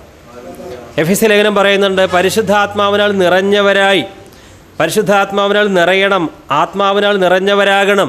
അതൊരു കൽപ്പനയാണ്. എന്താണ് അങ്ങനെ പറയാൻ കാരണം? കാരണം ദൈവാത്മാവിനാൽ നാം നിറഞ്ഞവരായി തീർന്നിട്ടുണ്ടെങ്കിൽ മറ്റെല്ലാ കൽപ്പനകളും സ്വാഭാവികമായി നാം അനുസരിക്കും. ദൈവാത്മാവിനാൽ നാം നിറയപ്പെടാതെ ഇരിക്കുകയാണെങ്കിൽ ഈ കൽപ്പനകളൊക്കെ അനുസരിക്കാൻ നമുക്ക് ഭയങ്കര ബുദ്ധിമുട്ടായിരിക്കും, ഭയങ്കര മൽപ്പിടുത്തം നമ്മൾ നടത്തേണ്ടതായിട്ട് വരും. അതുകൊണ്ട് ഏറ്റവും പ്രധാനപ്പെട്ട കൽപ്പന ദൈവാത്മ നിറവുള്ളവരായി തീരുക, ആത്മാവിനാൽ നിറയുക എന്നുള്ളതാണ്. ആത്മാവിനാൽ നിറഞ്ഞാൽ നാം ജഡത്തിൻ്റെ പ്രവൃത്തികളുടെ പുറകെ പോവുകയില്ല, മറിച്ച് ദൈവത്തിൻ്റെ കൽപ്പന അനുസരിക്കുന്നതിലായിരിക്കും നമ്മുടെ പ്രമോദം. അതുകൊണ്ട് ഇതിനാണ് ഏറ്റവും പ്രാധാന്യം, ആത്മനിറവുള്ളവരായി തീരുക. രക്ഷിക്കപ്പെട്ടപ്പോൾ പരിശുദ്ധാത്മാവിനെ നാം പ്രാപിച്ചവരാണ്, ദൈവാത്മാവിൻ്റെ മുദ്ര നമുക്ക് കിട്ടിയ യാതൊരു സംശയവുമില്ല. പക്ഷേ ആത്മാവിനാൽ നിറഞ്ഞുകൊണ്ടിരിക്കുന്ന ഒരു അവസ്ഥയിലേക്ക് നമ്മൾ എത്തണം. Price the Lord. എഫെസ്യ ലേഖനം 5:19 ആത്മാവ് നിറഞ്ഞവരായി സങ്കീർത്തനങ്ങളാലും സ്തുതികളാലും ആത്മീക ഗീതങ്ങളാലും തമ്മിൽ സംസാരിച്ചും നിങ്ങളുടെ ഹൃദയത്തിൽ കർത്താവിന് പാടിയും കീർത്തനം ചെയ്തും നമ്മുടെ കർത്താവായ യേശുക്രിസ്തുവിൻ്റെ നാമത്തിൽ ദൈവവും പിതാവുമായവന് എല്ലായ്പ്പോഴും എല്ലാറ്റിനു വേണ്ടിയും സ്തോത്രം ചെയ്തുകൊള്ളുവിൻ. ആത്മാവ് നിറഞ്ഞവരായി തീരുക, ഇതൊരു കൽപ്പനയാണ്. പറ്റുമെങ്കിൽ ആത്മാവിനാൽ നിറയുക എന്നുള്ളതല്ല. ആത്മാവിനാൽ നിറയാൻ എന്താ ചെയ്യേണ്ടത്? പ്രധാനമായിട്ടും ചെയ്യേണ്ടത് പ്രാർത്ഥിക്കുക എന്നുള്ളതാണ്. ദൈവം അയച്ചവൻ തൻ്റെ വചനം പ്രസ്താവിക്കുന്നു, അവൻ ആത്മാവിനെ അളവ് കൂടാതെയല്ലോ നൽകുന്നത്. തന്നോട് യാചിക്കുന്നവർക്ക് എത്രയധികമായി അവൻ പരിശുദ്ധാത്മാവിനെ നൽകും. നമുക്ക് അതിനായിട്ടുള്ള ദാഹമുണ്ട് എന്നുള്ള ദൈവം ഒന്ന് കാണട്ടെ. ആത്മാവിനാൽ ഞാൻ നിറയപ്പെടണം, അതിനായിട്ടുള്ളൊരു ദാഹം ദൈവം കാണുമ്പോൾ തീർച്ചയായിട്ടും നമ്മുടെ നിരന്തരമായ പ്രാർത്ഥന അതാണ് എങ്കിൽ അവിടുന്ന് നമ്മൾ നിറച്ചുകൊള്ളും. അതെ, ദൈവാത്മാവിനാൽ എന്നെ നിറയ്ക്കണമെന്ന് നമ്മൾ ലജ്ജിക്കേണ്ട കാര്യമല്ല, അത് സംശയിക്കേണ്ട കാര്യമല്ല. ഞാൻ പരിശുദ്ധാത്മാവ് ഉള്ളവനാണല്ലോ, അതുകൊണ്ട് എന്നെ പരിശുദ്ധാത്മാവിൽ നിറയ്ക്കണമെന്ന് പ്രാർത്ഥിക്കുന്നത് വചന വിപരീതമാണോ? നമ്മൾ ഒട്ടും സംശയിക്കേണ്ട കാര്യമില്ല. നമ്മൾ ദൈവാത്മാവ് ഉള്ളവർ തന്നെയാണ്, സംശയമില്ല. എന്നാൽ അതിൻ്റെ നിറവ് നമുക്ക് ലഭിക്കണം. എത്രത്തോളം ലഭിക്കണം? മുട്ടോളമല്ല അരയോളം പോരാ, വലിയൊരു ജീവ നദിയൊഴുകും. മുട്ടോളമല്ല അരയോളം പോരാ, വലിയൊരു ജീവ നദിയൊഴുകും. നീന്തിയിട്ടല്ലാതെ കടപ്പാൻ വയ്യാത്ത നീരുറവ ഇന്നും. നമ്മുടെ പ്രാർത്ഥനകളിൽ ഭൗതികമായ കാര്യങ്ങൾ യാചിക്കുന്നതിനേക്കാളൊക്കെ അപ്പുറമായി ദൈവാത്മാവിനാൽ നിറയപ്പെടാനാണോ ഞാൻ പ്രാർത്ഥിക്കുന്നതെന്ന് ചിന്തിക്കുക. നമ്മുടെ പ്രാർത്ഥന, അനേകരുടെയും പ്രാർത്ഥനയിൽ ഭൗതികമായ കാര്യങ്ങൾക്കാണ് ഒന്നാം സ്ഥാനം കിട്ടുന്നത്. എന്നാൽ അതല്ല വേണ്ടത്. ആത്മാവിനാൽ എന്നെ നിറയ്ക്കണമേ. ജോലി ചെയ്യുമ്പോഴും ഭക്ഷണം കഴിക്കുമ്പോഴും ബസ്സിൽ യാത്ര ചെയ്യുമ്പോഴും കർത്താവേ എന്നെ ആത്മാവിനാൽ അങ്ങ് നിറയ്ക്കണമേ, ആത്മാവിനാൽ നിറയ്ക്കണമേ. ഒരു കാര്യം ഉറപ്പാണ്, തന്നോട് യാചിക്കുന്നവർക്ക് എത്ര അധികമായിട്ട് നൽകും. നമ്മൾ സ്നാനപ്പെട്ടു, പ്രാർത്ഥിച്ചു, അന്യഭാഷ സംസാരിച്ചു, ഓക്കെ, നല്ല കാര്യമാണ്.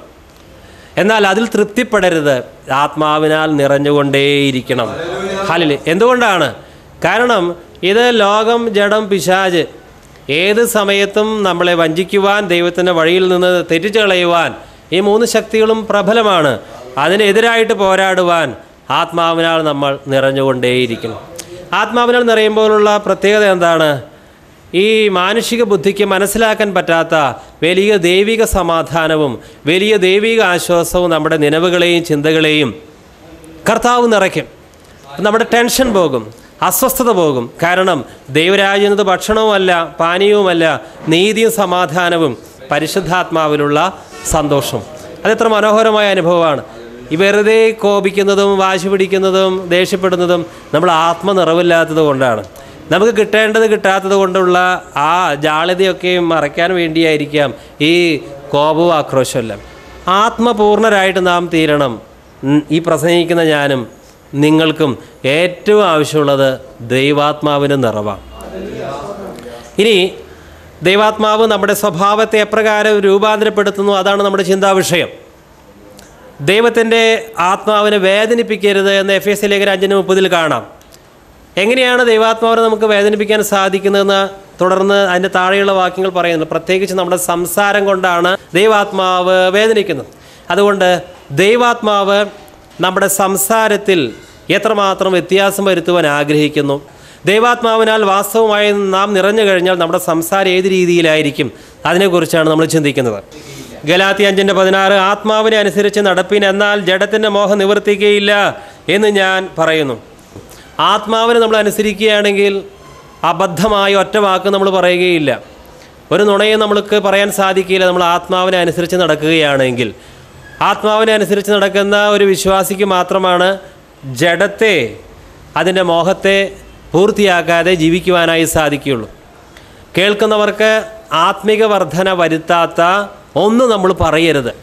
എഫേസ്യ 4:29 കേൾക്കുന്നവർക്ക് കൃപ ലഭിക്കേണ്ടതിന് ആവശ്യം പോലെ ആത്മിക വർധനയ്ക്കായി നല്ല വാക്കല്ലാതെ ആകാത്തതൊന്നും നിങ്ങളുടെ വായിൽ നിന്ന് പുറപ്പെടരുത്. ഈ വാക്യത്തിൻ്റെ കുറച്ചുകൂടി അർത്ഥം മനസ്സിലാകുന്ന തർജ്ജമ POCയിലാണ്. ഞാൻ ആ തർജ്ജമ ഇന്ന് വായിക്കുകയാണ്. നിങ്ങളുടെ അധരങ്ങളിൽ നിന്ന് തിന്മയുടെ വാക്കുകൾ പുറപ്പെടാതിരിക്കട്ടെ. കേൾവിക്കാർക്ക് ആത്മീയ ചൈതന്യം പ്രദാനം ചെയ്യുന്നതിനായി അവരുടെ ഉന്നതിക്ക് ഉതകും വിധം നല്ല കാര്യങ്ങൾ സന്ദർഭമനുസരിച്ച് സംസാരിക്കുവിൻ. കേൾവിക്കാർക്ക് ആത്മീയ ചൈതന്യം വരുത്തുന്നതിനായിട്ട് നല്ല കാര്യങ്ങൾ സന്ദർഭം അനുസരിച്ച് സംസാരിക്കണം. നമ്മളൊരു സഹോദരനെ കണ്ടു, ഒരു പാസ്റ്ററെ കൊണ്ടു, വിശ്വാസിയെ കൊണ്ടു നമ്മൾ ചില കാര്യങ്ങൾ പറയുകയാണ്. എന്താണ് പറയുന്നത്? ആ പാസ്റ്ററുടെ കുറ്റം, ഈ പാസ്റ്ററുടെ കുറ്റം, ആ കൺവെൻഷൻ നടത്തിയത് ശരിയായില്ല, അവരങ്ങനെയല്ല, ശരിയല്ല. ഇങ്ങനെ പറയുമ്പോൾ കേൾവിക്കാർക്ക് നാം ആത്മീയ വർധന വരുത്തുന്നവരല്ല, കേൾവിക്കാർക്ക് ആത്മീയ ശോഷണം വരുത്തുന്നവരാണ്. അപ്പോൾ അവൻ്റെയും കൃപ ചോരുന്നു, നമ്മുടെയും കൃപ ചോരുകയാണ്. അതുകൊണ്ട് പരിശുദ്ധാത്മാവിനെ വേദനിപ്പിക്കരുത്. ഈ പ്രത്യേക സാഹചര്യത്തിൽ ഞാൻ ആ ടോപ്പിക്ക് പറയണമോ? ഈ കൂട്ടു സഹോദരനോട്, ഈ വിശ്വാസിയോട്, എൻ്റെ മുന്നിൽ കർത്താവാണ് സഹോദരനെ കൊണ്ടുവന്ന് നിർത്തിയിരിക്കുന്നത്. ഇപ്പോൾ എനിക്ക് എൻ്റെ ഇഷ്ടം പോലെ സംസാരിക്കുവാൻ അനുവാദമല്ല, കാരണം ദൈവാത്മാവാണ് എന്നെ നിയന്ത്രിക്കേണ്ടത്. അതുകൊണ്ട് ഈ ടോപ്പിക്ക്, ഈ പ്രത്യേക ടോപ്പിക്ക്, പ്രത്യേകിച്ച് കുറ്റം പറച്ചിൽ, അതാണ് എല്ലാവർക്കും താല്പര്യമുള്ള വിഷയം. എൻ്റെ ജഡത്തിന് അതാണ് ഇഷ്ടം, ഓരോരുത്തരുടെ വീഴ്ച ഈ സഹോദരനുമായിട്ട് പങ്കുവയ്ക്കുക എന്നുള്ള കാര്യത്തിൽ. എന്നാൽ ഞാനിപ്പോൾ ആ വിഷയം ഈ സഹോദരനോട് പറഞ്ഞാൽ അദ്ദേഹത്തിന് ആത്മീയ വർധന ഉണ്ടാകുമോ, അതോ അദ്ദേഹത്തിന് ആത്മീയ ശോഷണം സംഭവിക്കുമോ? ഈ കാര്യം ഒന്ന് ചിന്തിക്കണം. നമ്മളൊക്കെ പലപ്പോഴും ഈ കാര്യം ലെവലേശം ചിന്തിക്കാതെ പലർക്കും ആത്മീയ വർധന വരുത്തിയവരല്ല, പലരുടെയും ആത്മീയ വർധനയെ കെടുത്തിക്കളഞ്ഞവരാണ്. അത് നമ്മൾ ആത്മാർത്ഥമായിട്ട് ദൈവാത്മാവിനോട് ചോദിച്ചാൽ മനസ്സിലാക്കും. നമ്മൾ ആത്മീയ വർധന പലപ്പോഴും വരുത്തിയിട്ടില്ല. കാരണം അവർക്ക് ഉത്തേജനം, ആത്മീയമായിട്ട് വളരാൻ പറ്റുന്ന ഒരു ടോപ്പിക്കല്ല നമ്മൾ പലപ്പോഴും സംസാരിച്ചിട്ടുള്ളത്. സ്തോത്രം. വീണ്ടും എഫേസ്യ ലേഖനം 4:29 തൊട്ട് താഴെ വായിക്കാം.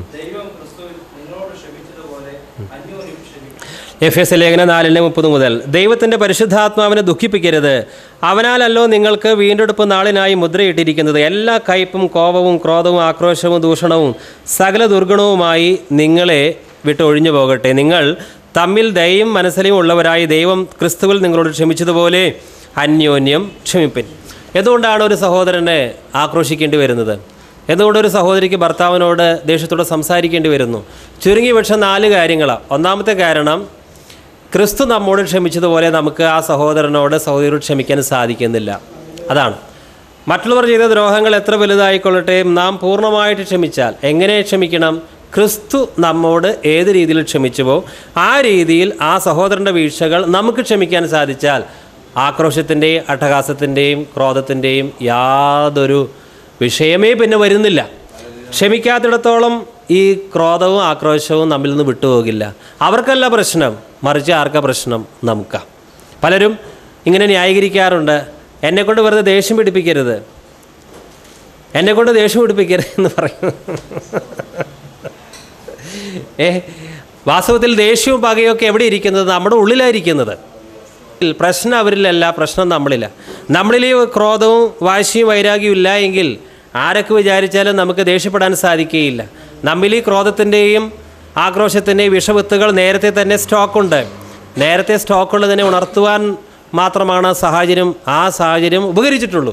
ഇതൊന്നും ഇല്ല എങ്കിൽ ഒന്നും ഒരു പ്രതികൂലവും നമ്മെ ഇളക്കുന്നില്ല. അപ്പോൾ പൂർണ്ണമായിട്ട് ക്ഷമിക്കാത്തത് കൊണ്ടാണ് ആക്രോശിക്കേണ്ടി വരുന്നത്. 2, ആക്രോശിക്കേണ്ടി വരുന്നത് നമുക്ക് തന്നെ ഒരു ആന്തരിക സൗഖ്യം ലഭിക്കാതെ വരുമ്പോഴാണ്. ദേഷ്യപ്പെടുന്ന പല വ്യക്തികളും ഒരുപാട് വേദനകളും സങ്കടങ്ങളും ഞെരുക്കങ്ങളും അനുഭവിച്ചിട്ടുണ്ട്. അതെല്ലാം അവരുടെ ഹൃദയത്തിൽ കിടക്കുന്നുണ്ട്. കർത്താവ് പറഞ്ഞിട്ടുണ്ട്, ഹൃദയം നിറഞ്ഞ് കവിയുന്നതാണ് അധരം പ്രസ്താവിക്കുന്നത്. ഇവരുടെ വേദനയാണ് ദേഷ്യത്തിലൂടെയും ആക്രോശത്തിലൂടെയും അവർ പുറത്ത് എടുക്കുന്നത്. എന്നാൽ അങ്ങനെയുള്ളവർ ദൈവത്തിൻ്റെ ആത്മാവിനാൽ ഒരു ആന്തരിക സൗഖ്യത്തിന് വിധേയരാകണം. അവരുടെ മുറിവുകൾക്കെല്ലാം ദൈവം സൗഖ്യം കൊടുക്കും ദൈവസ്നേഹത്താൽ. ഈ വിഷയം നമ്മൾ വിശദമായിട്ട് പലപ്പോഴും ചിന്തിച്ചിട്ടുണ്ട്. ദൈവത്തിൻ്റെ പരിശുദ്ധാത്മാവിനെ ഉണക്കുവാൻ പറ്റാത്ത ഒറ്റ മുറിവും നമ്മുടെ ഹൃദയത്തിലില്ല. അത് എത്ര ആഴമുള്ള മുറിവായാലും വീട്ടുകാരോ നാട്ടുകാരോ പ്രസ്ഥാനക്കാരോ സംഘടനക്കാരോ വിശ്വാസികളോ അവിശ്വാസികളോ ആരേൽപ്പിച്ച മുറിവുകളായാലും ദൈവത്തിൻ്റെ ആത്മാവിനെ ഉണക്കുവാൻ പറ്റാത്ത ഒറ്റ മുറിവുകളും ഇല്ല. ആത്മാവിനാലുള്ള ഈ സൗഖ്യം പ്രാപിക്കാത്ത വ്യക്തികളൊക്കെ മറ്റുള്ളവരോട് ദേഷ്യപ്പെട്ടുകൊണ്ടിരിക്കും, പരിഭവക്കാരായിരിക്കും, കുറ്റം പറഞ്ഞുകൊണ്ടിരിക്കും. കാരണം രോഗം അവരുടെ ഉള്ളിൽ നിന്ന് പോയിട്ടില്ല. എന്തായാലും കോപിക്കുകയും ആക്രോശിക്കുകയും ചെയ്യുമ്പോൾ നാം പരിശുദ്ധാത്മാവിനെ വേദനിപ്പിക്കുകയാണ് ചെയ്യുന്നത്. ഇനി കോപിക്കുന്നതിനെ ആക്രോശിക്കുന്നതിന് മൂന്നാമത്തെ കാരണം, ഈ കോപവും ആക്രോശവും വലിയ പാപമാണ് എന്നും ഈ പാപത്തിൽ ഞാൻ ജീവിച്ചാൽ വലിയ ശിക്ഷാവിധി എനിക്ക് ലഭിക്കാനുണ്ട് എന്നുള്ള തിരിച്ചറിവില്ലാത്തത് കൊണ്ടാണ് കോപിക്കുന്നത്. ഒരാൾ കോപിച്ചു, ഒരു സഹോദരൻ കോപിച്ചു, ഇത് വലിയൊരു പാപമാണെന്ന് പലർക്കും തോന്നുന്നില്ല. കാരണം ഒന്ന് മദ്യപിച്ചാൽ അല്ലെങ്കിൽ മോഷ്ടിച്ചാൽ പലർക്കും തോന്നും അയ്യോ ഞാൻ വലിയൊരു പാപം ചെയ്തു, ഞാൻ മദ്യപിച്ചില്ലേ, ഞാൻ വിശ്വാസിയല്ലേ, അയ്യോ പാടില്ലായിരുന്നു, മദ്യപാനി ദൈവരാജ അവകാശമാക്കില്ല എന്ന് പറഞ്ഞിട്ട് ഞാൻ സ്നാനപ്പെട്ടിട്ട് മദ്യപിച്ചില്ല, അയ്യോ എന്തൊരു പരിപാടി കാണിച്ചതെന്ന് പറഞ്ഞാൽ അവർക്ക് വിഷമമുണ്ടാകും. പക്ഷേ ഭാര്യയോടും മക്കളോടും കോപിച്ചിട്ട് ഇവർക്ക് യാതൊരു കുറ്റബോധം തോന്നുന്നില്ല. മദ്യപാനവും കോപവും എല്ലാം ജഡത്തിൻ്റെ ഒരേ ആ പാപങ്ങളുടെ പട്ടികയിലെ പെടുത്തിയിട്ടുള്ളത്. അതുകൊണ്ട് അനേകർ ചെയ്യുന്നത് അവരുടെ ബുദ്ധിയിൽ ചില പാപങ്ങൾ കഠിന പാപങ്ങളും ചില പാപങ്ങൾ ചെറിയ പാപങ്ങളും അവർ തന്നെ ഒരു ലിസ്റ്റ് ഉണ്ടാക്കിയിട്ടുണ്ട്. അതുകൊണ്ട് അവരുടേതായിട്ടുള്ള ദൃഷ്ടിയിൽ വലിയതെന്ന് തോന്നുന്ന പാപങ്ങൾ അവർ ചെയ്യുന്നില്ല. അവരുടെ ദൃഷ്ടിയിൽ ചെറുതെന്ന് അവർ തന്നെ തീരുമാനിച്ചുള്ള കൊച്ചു കൊച്ചു പാപങ്ങൾ അത് അവരാണ് കൊച്ചു കൊച്ചു പാപങ്ങളാക്കിയിട്ടുള്ളത്. എന്നാൽ ഈ കോപിക്കുന്നത് കൊച്ചു പാപങ്ങളാണോ എന്ന് നമുക്ക് ചിന്തിക്കാം. മത്തായി 5:22 ഞാനോ നിങ്ങളോട് പറയുന്നത് സഹോദരനോട് കോപിക്കുന്നവനെല്ലാം ന്യായവിധിക്ക് യോഗ്യനാകും. സഹോദരനെ നിസ്സാര എന്ന് പറഞ്ഞാലോ ന്യായാധിപ സഭയുടെ മുന്നിൽ നിൽക്കേണ്ടി വരും. മൂഢ എന്ന് പറഞ്ഞാലോ അഗ്നി നരകത്തിന് യോഗ്യനാകും. അതുകൊണ്ട് കർത്താവ് ഇത് തമാശയ്ക്ക് പറഞ്ഞിട്ടുള്ളതല്ല. ഇതിൻ്റെ ഗൗരവം പലരും തിരിച്ചറിയാത്തത് കൊണ്ടാണ് അവർ കോപിച്ചുകൊണ്ടിരിക്കുന്നത്. കോപിച്ചിട്ടും അവർക്ക് വലിയ മാനസാന്തരമൊന്നും ഉണ്ടാകുന്നുമില്ല താനും. അതുകൊണ്ട് വർഷങ്ങൾ പലത് കഴിഞ്ഞിട്ടും കോപം എന്ന സ്വഭാവത്തിന് വ്യത്യാസം കിട്ടാതെ ആ കോപത്തിൻ്റെ ബന്ധനത്തിൽ കഴിയുകയാണ് പലരും. വീണ്ടും മത്തായിയുടെ സുവിശേഷം 12-ാം 34-37 വരെ. മത്തായി 12-34-37 വരെ. സർപ്പസന്തതികളെ, നിങ്ങൾ ദുഷ്ടരായിരിക്കെ നല്ലത് സംസാരിപ്പാൻ എങ്ങനെ കഴിയും? ഹൃദയം നിറഞ്ഞ് കവിയുന്നതാണ് അതിനെ സംസാരിക്കുന്നത്. നല്ല മനുഷ്യൻ തൻ്റെ നല്ല നിക്ഷേപത്തിൽ നിന്ന് നല്ലത് പുറപ്പെടുവിക്കുന്നു, ദുഷ്ടമനുഷ്യൻ ദുർനിക്ഷേപത്തിൽ നിന്ന് തിന്മ പുറപ്പെടുവിക്കുന്നു. എന്നാൽ മനുഷ്യർ പറയുന്ന ഏത് നിസ്സാര വാക്കിനും ന്യായവിധി ദിവസത്തിൽ കണക്ക് ബോധിപ്പിക്കേണ്ടി വരുമെന്ന് ഞാൻ നിങ്ങളോട് പറയുന്നു. നിന്റെ വാക്കുകളാൽ നീതീകരിക്കപ്പെടുകയും നിന്റെ വാക്കുകളാൽ കുറ്റം വിധിക്കപ്പെടുകയും ചെയ്യും. ഇത് അക്ഷരാർത്ഥത്തിൽ ഒരുവൻ സ്വീകരിക്കുകയാണെങ്കിൽ പിന്നെ ആരോട് അവൻ കോപിക്കില്ല എന്ന് മാത്രമല്ല, ആരെയും നിസ്സാരമെന്ന് വിളിക്കുകയില്ല. അവൻ്റെ അനുദിന ജീവിതത്തിൽ കൊച്ചു കൊച്ചു വാക്കുകൾ പോലും, കുട്ടികളെ കളിപ്പിക്കുമ്പോൾ പോലും അവൻ സൂക്ഷ്മതയോടെ മാത്രമേ സംസാരിക്കുകയുള്ളൂ. പക്ഷേ നമുക്കൊന്നും ഇത്ര ആത്മീയമായ കാഴ്ചപ്പാട് കിട്ടാത്തത് കൊണ്ട് നമ്മൾ പലപ്പോഴും അധരം കൊണ്ട് പാപം ചെയ്തിട്ട് അത് പാപമാണെന്ന് നമുക്ക് തോന്നുന്നില്ല. അങ്ങനെ പരിശുദ്ധാത്മാവിനെ വേദനിപ്പിക്കുകയാണ്. ഇനി കോപിക്കുന്നതിൻ്റെയും ആക്രോശിക്കുന്നതിൻ്റെയും അടുത്ത കാരണം, 4-ാമത്തെ കാരണം, ദൈവത്തിൻ്റെ ആത്മാവിന് പൂർണ്ണമായിട്ട് നമ്മുടെ അധരത്തെ സമർപ്പിക്കാത്തത് കൊണ്ടാണ് നമുക്ക് കോപിക്കേണ്ടതായിട്ട് വരുന്നത്. പെന്തക്കോസ്ത് നാളിലെ പരിശുദ്ധാത്മാവ് വന്നു. ശിഷ്യന്മാരെല്ലാവരും അവിടെ ഒരുമിച്ച് കൂടിയിരിക്കുകയായിരുന്നു. പരിശുദ്ധാത്മാവ് അവർക്ക് ഉച്ചരിക്കുവാൻ പ്രേരണ കൊടുത്ത പോലെ ഓരോരുത്തരും അന്യഭാഷകൾ ദൈവത്തെ സ്തുതിക്കാനായിട്ട് തുടങ്ങി. ഇതുവരെ അവരുടെ മാതൃഭാഷയിൽ അവർ സംസാരിക്കുകയായിരുന്നു. അപ്പോൾ അവരുടെ അധരത്തിൻ്റെ നിയന്ത്രണം അവർക്ക് തന്നെയായിരുന്നു. ഇപ്പോൾ അവരുടെ അധരത്തിൻ്റെ നിയന്ത്രണം പരിശുദ്ധാത്മാവ് ഏറ്റെടുത്തു. ഇപ്പോൾ അവരുടെ അധരത്തിൻ്റെ നിയന്ത്രണം അവർക്കല്ല, പരിശുദ്ധാത്മാവിനാണ്. ആത്മാവ് ഉച്ചരിക്കുവാൻ പ്രേരണ കൊടുത്തതുപോലെയുള്ള വാക്കുകൾ അവർ സംസാരിച്ചു, അന്യഭാഷകൾ സംസാരിച്ചു, അവർ ദൈവത്തെ മഹത്വപ്പെടുത്തുകയാണ്. പ്രിയമുള്ളവരെ, നമ്മുടെ ജീവിതത്തിൽ നമ്മൾ അന്യഭാഷ സംസാരിക്കണം. കാരണം വചനം പറയുന്നുണ്ട്, അപ്പോസ്തലനായ പൗലോസ് പറയുന്നുണ്ട്, നിങ്ങളെല്ലാവരും അന്യഭാഷയിൽ സംസാരിക്കണമെന്നാണ് ഞാൻ ആഗ്രഹിക്കുന്നത്. മാത്രമല്ല, അന്യഭാഷയിൽ സംസാരിക്കുന്നവൻ മനുഷ്യരോടല്ല, ദൈവത്തോടത്ര സംസാരിക്കുന്നത്. അന്യഭാഷയിൽ സംസാരിക്കുന്നവൻ തനിക്ക് തന്നെ ആത്മീക വർധന വരുത്തുന്നു. അതെന്തായാലും സംസാരിക്കണം. അന്യഭാഷ നിന്നു പോയിട്ടില്ല, ഇന്നുമുണ്ട്. പക്ഷേ കേവലം അന്യഭാഷ സംസാരിക്കുമ്പോൾ മാത്രമല്ല നമ്മുടെ നാവിനെ ദൈവാത്മാവിനായിട്ട് നമ്മൾ വിട്ടുകൊടുക്കേണ്ടത്. പിന്നെയോ എല്ലായ്പ്പോഴും ദൈവത്തിൻ്റെ ആത്മാവിന് നമ്മുടെ നാവിൻ്റെ മേൽ നിയന്ത്രണം ഉണ്ടായിരിക്കണം. ഇത് അന്യഭാഷ സംസാരിക്കുമ്പോൾ മാത്രം ദൈവത്തിൻ്റെ ആത്മാവിന് നമ്മുടെ നാവിന് വിട്ടുകൊടുക്കുകയും അല്ല, മറ്റുള്ള സന്ദർഭങ്ങളിൽ സംസാരിക്കുമ്പോൾ നമ്മൾ തന്നെ നമ്മുടെ നാവിൻ്റെ നിയന്ത്രണവും ഏറ്റെടുക്കുക. അതുകൊണ്ടാണ് അന്യഭാഷയിൽ സംസാരിക്കുന്നു, ആരാധിക്കുന്നു, വലിയ ആത്മീയ അനുഭവം പ്രാപിക്കുന്നു, ആരാധന കഴിഞ്ഞ് തിരിച്ചു പോകുമ്പോൾ പലപ്പോഴും കൂട്ടു സഹോദരൻ്റെ കുറ്റവും കുറവൊക്കെയാണ് പിന്നെ പറയുന്നത്. കാരണം ഇപ്പോൾ ദൈവാത്മാവിൻ്റെ നിയന്ത്രണം പോയി. ഇപ്പോൾ മനുഷ്യനാണ്, അവനവൻ തന്നെയാണ് ഇപ്പോൾ ആ നാവിൻ്റെ നിയന്ത്രണം ഏറ്റെടുത്തിരിക്കുന്നത്. ഇത് പാടില്ല, ഇതൊരു കപടഭക്തിയാണ്. കർത്താവ് വെറുക്കുന്നത് കപടഭക്തിയാണ്. ദൈവത്തെ ആരാധിക്കുമ്പോൾ നല്ല കാര്യങ്ങൾ പറയുന്നു, പ്രാർത്ഥിക്കുമ്പോൾ നല്ല വാക്കുകൾ മാത്രം പറയുന്നു, എന്നാൽ അതിനുശേഷമോ അങ്ങനെ പാടില്ല.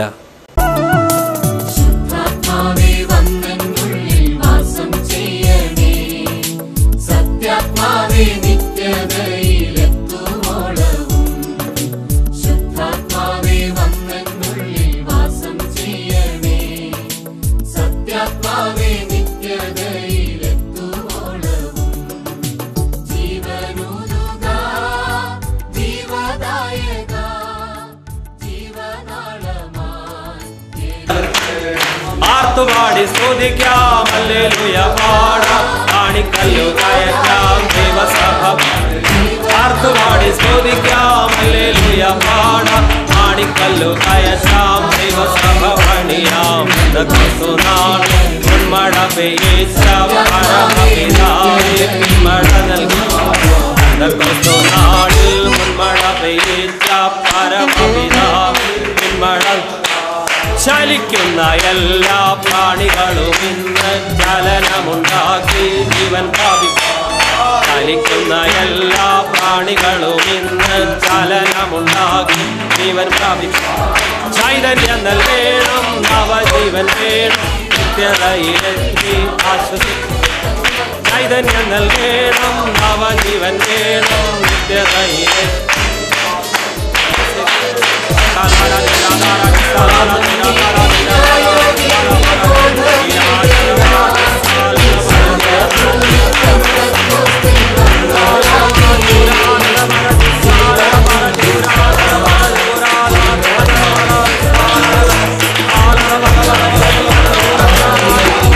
അപ്പോസ്തല പ്രവർത്തനങ്ങൾ 2:1-4 വരെ. പെന്തക്കോസ്ത് നാൾ വന്നപ്പോൾ എല്ലാവരും ഒരു സ്ഥലത്ത് ഒന്നിച്ചു കൂടിയിരുന്നു. പെട്ടെന്ന് കൊടിയ കാറ്റടിക്കുന്നത് പോലെ ആകാശത്തു നിന്ന് ഒരു മുഴക്കമുണ്ടായി. അവർ ഇരുന്നിരുന്ന വീട് മുഴുവനും നിറച്ചു. അഗ്നിജ്വാല പോലെ പിളർന്നിരിക്കുന്ന നാവുകൾ അവർക്ക് പ്രത്യക്ഷമായി. അവരിൽ ഓരോരുത്തരുടെ മേൽ പതിഞ്ഞു. എല്ലാവരും പരിശുദ്ധാത്മാവ് നിറഞ്ഞവരായി ആത്മാവ് അവർക്ക് ഉച്ചരിപ്പാൻ നൽകിയതുപോലെ അന്യഭാഷകളിൽ സംസാരിച്ചു.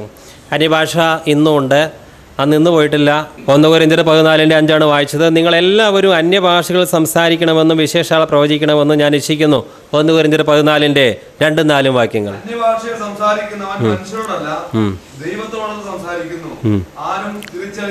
1 കൊരിന്ത്യർ 14:2-4. അന്യഭാഷയിൽ സംസാരിക്കുന്നവൻ മനുഷ്യരോടല്ല ദൈവത്തോടത്ര സംസാരിക്കുന്നു, ആരും ഒന്നും തിരിച്ചറിയുന്നില്ലല്ലോ. അന്യഭാഷയിൽ സംസാരിക്കുന്നവൻ തനിക്ക് തന്നെ ആത്മീക വർധന വരുത്തുന്നു. അതുകൊണ്ട് ഈ അനുഭവം ലഭിക്കാത്തവർ പ്രാർത്ഥിക്കണം. ഈ അനുഭവം കിട്ടാത്തവർ അന്യഭാഷയെക്കുറിച്ച് സംസാരിച്ചിട്ട് അന്യഭാഷയില്ല എന്ന് പറയുമ്പോൾ അതൊന്നും നമ്മൾ ചെവി കൊടുക്കരുത്. ദൈവത്തിൽ നിന്ന് ലഭിക്കുന്ന എല്ലാ ദാനങ്ങളും ശ്രേഷ്ഠമാണ്. ഇതിനെ തെറ്റായ രീതിയിൽ ചിലരൊക്കെ ഉപയോഗിക്കുന്നുണ്ടാകാം. അതുകൊണ്ടൊന്നും ഇതിൻ്റെ ശ്രേഷ്ഠത കുറയുന്നില്ല. അതുകൊണ്ട് പ്രാർത്ഥന, കർത്താവേ, ഇതുവരെ എനിക്ക് അന്യഭാഷയിൽ സംസാരിക്കാൻ സാധിച്ചിട്ടില്ല. കാരണം ഈ ഭാഷ നിമിത്തം ഓരോരുത്തരും ആത്മീയ വർധന ലഭിക്കും. മറ്റുള്ളവർക്കത് തിരിച്ചറിഞ്ഞു എന്ന് വരില്ല. അതിനെക്കുറിച്ച് വേവലാതിപ്പെടണ്ട. അന്യഭാഷയിൽ സംസാരിക്കുന്നവൻ തനിക്ക് തന്നെ ആത്മീയ വർധന വരുത്തുന്നു. നിങ്ങൾ വളരെ പ്രതിസന്ധിയിലോ ഞെരുക്കത്തിലിരിക്കുമ്പോൾ നിങ്ങൾക്ക് തന്നെ എങ്ങനെ പ്രാർത്ഥിക്കണമെന്ന് ചിലപ്പോൾ അറിയില്ല. എന്നാൽ അന്യഭാഷയിൽ സംസാരിക്കുമ്പോൾ പരിശുദ്ധാത്മാവായിരിക്കും നമുക്ക് വേണ്ടി മധ്യസ്ഥം നടത്തി പ്രാർത്ഥിക്കുന്നത്. അപ്പോൾ വേണ്ട കാര്യങ്ങൾ പരിശുദ്ധാത്മാവ് ദൈവത്തോട് ഉണർത്തിച്ചുകൊണ്ടിരിക്കുകയാണ്. ആത്മാവ് നമ്മുടെ ബലഹീനതയ്ക്ക് തുണ നിൽക്കുന്നു. വേണ്ട പോലെ പ്രാർത്ഥിക്കാൻ നമുക്കറിഞ്ഞുകൂടാ. ആത്മാവ് ഉച്ചരിച്ചുകൂടാത്ത ഞരക്കങ്ങളാൽ വിശുദ്ധന്മാർക്ക് വേണ്ടി പക്ഷപാതം മധ്യസ്ഥം നടത്തുകയാണ്. അതുകൊണ്ട് അന്യഭാഷ വളരെ പ്രയോജനകരമാണ്.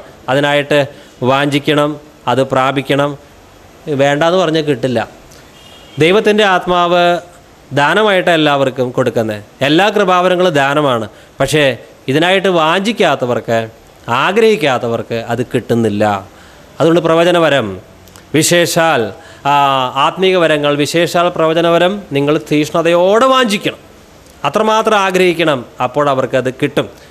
അത് തെറ്റായിട്ട് ചിലർ ഉപയോഗിക്കുന്നുണ്ടാകാം. അതിൻ്റെ പേരിൽ ഇത് വേണ്ട എന്ന് കരുതരുത്. സ്തോത്രം. അപ്പോൾ ഇവിടെ വിഷയം ഇതാണ്, നമ്മുടെ നാവിനെ പൂർണ്ണമായും ദൈവാത്മാവിന് സമർപ്പിക്കുക. ഇപ്പോൾ ഭാര്യ തർക്കിക്കുന്ന ഒരു സന്ദർഭം, കടയിൽ കയറി, ഒരു ഷോപ്പിൽ കയറി മറ്റുള്ളവർ നമ്മോട് തർക്കിക്കുന്നതാണ്, ബസ്സിൽ കയറി അനാവശ്യമായിട്ട് ചിലർ തർക്കിക്കുകയാണ്.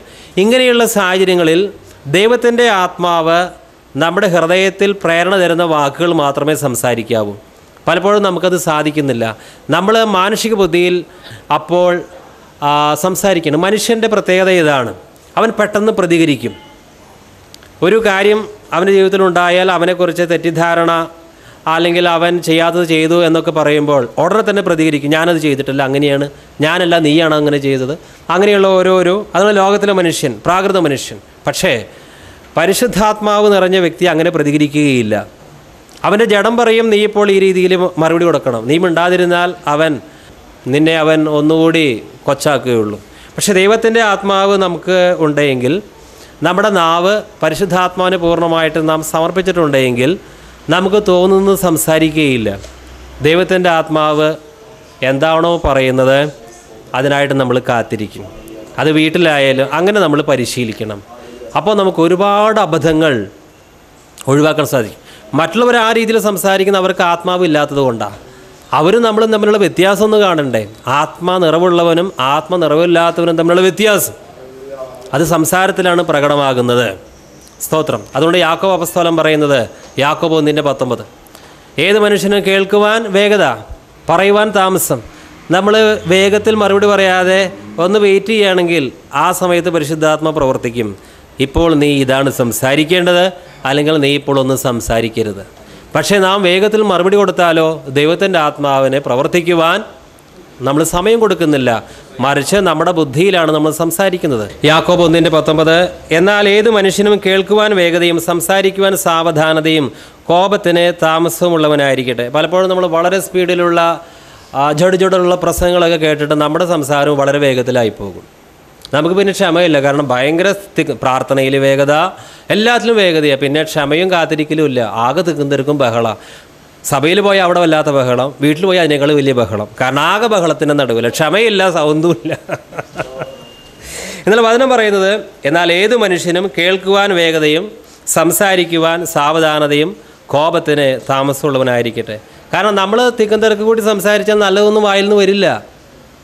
എന്നാൽ സാവധാനത്തോടെ ക്ഷമയോടെ വെയിറ്റ് ചെയ്യുകയാണെങ്കിൽ ദൈവത്തിൻ്റെ ആത്മാവ് എന്താ പറയേണ്ടത് നിർദ്ദേശം നമുക്ക് തരും. ചിലർ നമ്മളോട് തർക്കിക്കുകയാണ്, നമ്മുടെ വിശ്വാസത്തെ ചോദ്യം ചെയ്യുകയാണ്. അപ്പോൾ നമ്മുടെ സംസാരം എങ്ങനെയായിരിക്കണം?